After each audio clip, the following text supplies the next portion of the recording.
কয়েক মাস আগের বন্যায় শালদা নদীর উপচে পড়া পানি দিয়ে ভারতের ত্রিপুরা থেকে একটি গাছ নদীতে পতিত হলে শালদা নদী দিয়ে ভেসে যাচ্ছিল এই গাছটি।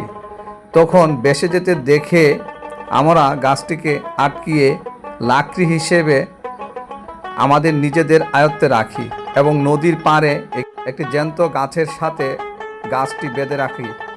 দেখুন, নদী শুধু মানুষকে পানি এবং মাছ এবং বিভিন্ন জলজ প্রাণী দেয় না। নদীর পাড়ে আমরা যারা বসবাস করি তারা বিভিন্ন ধরনের জ্বালানি কাঠও পেতে পারে। বিভিন্ন সময় দেখা যায় উজনে পানির স্রোতে উজন থেকে গাছ ভেঙে নদীতে পতিত হলে সেই গাছপালা ডালপালা নদীর পানির স্রোতে ভেসে আসলে সেগুলো আমরা সংগ্রহ করে রাখতে পারি।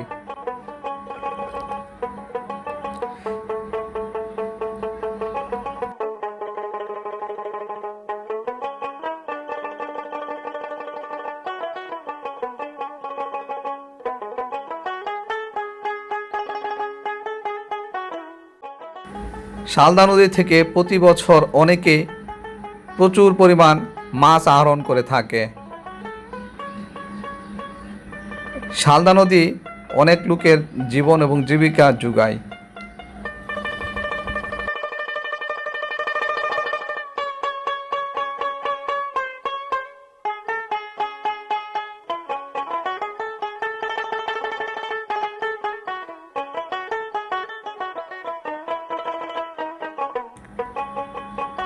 ভারত বাংলাদেশের আন্তর্জাতিক নদীগুলোর মধ্যে শালদা নদী অন্যতম।